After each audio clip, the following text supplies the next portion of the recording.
कहाँ छुपाया गया है महाभारत के सारे दिव्यास्त्र। महाभारत काल में एक से बढ़कर एक दिव्यास्त्र थे। इन दिव्यास्त्रों की शक्ति के आगे देवता भी नतमस्तक हो जाते थे। द्वापर युग में ऐसे भी दिव्यास्त्र थे जिनके आगे परमाणु बम भी तिनके के समान है। महाभारत काल में लगभग हर बलशाली योद्धाओं के पास दिव्यास्त्रों का ज्ञान था। तो महाभारत के सारे शक्तिशाली दिव्यास्त्रों का कुरुक्षेत्र युद्ध के बाद क्या हुआ? क्या उन्हें कहीं छुपा दिया गया? क्या कलयुग में भी वो अस्त्र मौजूद है? क्या उन्हें इस युद्ध के बाद नष्ट कर दिया गया था? आखिर कहाँ गया महाभारत के सभी दिव्यास्त्र? तो आज के इस वीडियो में यही जानेंगे कि आखिर इन शक्तिशाली दिव्यास्त्रों का महाभारत के युद्ध के बाद क्या हुआ। इतिहास में कई राज छुपे हैं। अगर आपने कभी महाभारत पढ़ा है या महाभारत के बारे में सुना है या टीवी सीरियल्स पर महाभारत देखा है तो आपको महाभारत की दिव्यास्त्रों के बारे में जरूर पता होगा। दिव्यास्त्रों में इतना शक्ति होता था कि वो क्षण भर में लाखों योद्धाओं को मौत के घाट उतार देते थे। यहाँ तक कि दिव्यास्त्रों से देवताओं को भी खत्म किया जा सकता था। ऐसे भी दिव्यास्त्र हुए हैं जिनके प्रयोग से पूरे ब्रह्मांड का विनाश किया जा सकता था। दिव्यास्त्र नदी और सागरों को सुखा देता था, पर्वतों को ध्वस्त कर देता था। इनके प्रयोग से किसी भी युद्ध के परिणाम को क्षण भर में बदला जा सकता था। महाभारत काल में बहुत से ऐसे दिव्यास्त्र थे जो आज के परमाणु बम से भी ज्यादा भयंकर है। दोस्तों, महाभारत के दिव्यास्त्र आज कहाँ है वो जानने से पहले इन दिव्यास्त्रों के बारे में और गहराई से जान लेते हैं। दिव्यास्त्र एक साधारण शस्त्र होता है जिसे मंत्रों से दिव्य बनाया जाता है। पौराणिक काल में दो प्रकार के हथियार होते थे। पहला शस्त्र यानी साधारण हथियार जैसे कि धनुष, बाण, गदा इत्यादि। दूसरा दिव्यास्त्र।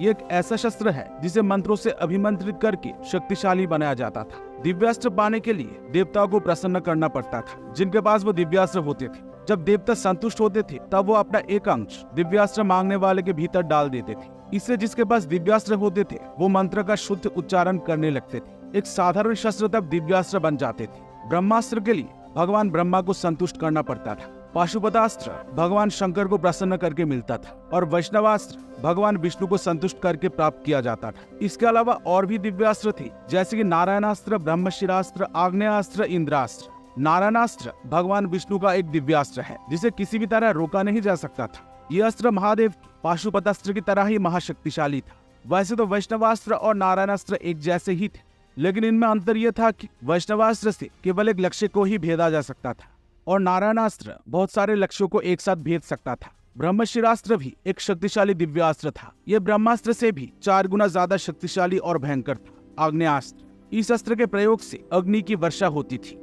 जो इस अस्त्र को चलाते थे वो इस अग्नि की तीव्रता को नियंत्रित कर सकते थे। इंद्रास्त्र। यह देवराज इंद्र का अस्त्र था। इस अस्त्र के प्रयोग से आकाश से असंख्य तीरों की वर्षा होती थी। सूर्यास्त्र। यह अस्त्र जब चलाया जाता था तब ये सूर्य के समान रोशनी और शक्ति के साथ शत्रु पर प्रहार करता था। ज्यादातर दिव्यास्त्र दिव्य धनुष के सहारे ही चलाया जाता था। धनुष बाण के रूप में ही दिव्यास्त्रों का प्रयोग किया जाता था, लेकिन ऐसा हमेशा नहीं होता था। जरूरत पड़ने पर एक घास के तिनके को भी मंत्रों से अभिमंत्रित करके दिव्यास्त्र बनाया जा सकता था। महाभारत में अश्वत्थामा ने दिव्य मंत्रों से घास के तिनके को भी ब्रह्मास्त्र में बदल दिया था। दिव्यास्त्र के लिए कुछ चीजों की जरूरत है। पहली, जो दिव्यास्त्र का प्रयोग करेंगे उनके शरीर में देवताओं का अंश होना। दूसरा, दिव्यास्त्र को आह्वान करने का सही मंत्र का पता होना। तीसरी, कोई भी एक चीज जिसे मंत्रों से अभिमंत्रित करके दिव्यास्त्र का रूप दिया जाता है। लेकिन अगर दिव्यास्त्र चलाने वाले इंसान के शरीर में देवता का अंश ना रहे तो सही मंत्र और विद्या होने के बाद भी कोई शस्त्र दिव्यास्त्र नहीं बन पाते हैं।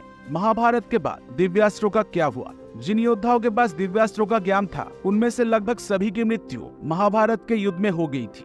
बहुत कम लोग थे जो इस युद्ध में जीवित बचे थे और उनके पास ही दिव्यास्त्रों का ज्ञान था। लेकिन द्वापर युग के अंत में दिव्यास्त्रों का ज्ञान समाप्त हो गया था। प्राचीन काल में इंसान बहुत कुछ याद रख सकते थे, लेकिन समय के साथ साथ मनुष्यों का याददाश्त कमजोर पड़ने लगा और ऐसे ही हमारे पूर्वजों के बहुत से ज्ञान को हम भूल गए। लेकिन कलयुग में आज भी 7 चिरंजीवी मौजूद है जिनके पास दिव्यास्त्रों का ज्ञान है। वो 7 चिरंजीवी है अश्वत्थामा, बलि, व्यास, हनुमान, विभीषण, कृपाचार्य और परशुराम। अधर्म के विनाश के लिए कलयुग में जब भगवान कल की जन्म लेंगे तब उनके पास भी दिव्यास्त्रों का ज्ञान होगा। 7 चिरंजीवी और भगवान कल की एक साथ मिलकर अपने दिव्य शक्तियों से कली पुरुष से युद्ध लड़ेंगे और धरती पर फिर से सतयुग को ले आएंगे। 7 चिरंजीवी के पास दिव्यास्त्रों का ज्ञान होने के बावजूद कलयुग में इस ज्ञान को उन्होंने दूसरों से गुप्त रखा है, क्योंकि इस युग में अधर्म इतना बढ़ चुका है कि लोग इस शक्ति का प्रयोग समाज के भलाई के लिए ना करके अपने स्वार्थ के लिए करेंगे।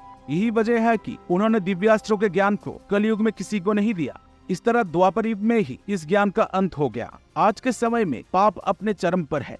आज भाई भाई का दुश्मन बन चुका है। हर तरफ सिर्फ अधर्म का बोलबाला है। तो सोचिए अगर कलयुग में पौराणिक काल के दिव्यास्त्र किसी को मिल जाए तो वो क्या कर सकता है। यही कारण है कलयुग में दिव्यास्त्रों के ज्ञान को गुप्त रखा गया है। दोस्तों अगर आपको ये वीडियो अच्छा लगा है तो इसे जरूर एक लाइक करें। इस तरह के और भी वीडियोस देखने के लिए इस चैनल को सब्सक्राइब करके बेल आइकन को जरूर दबाएं।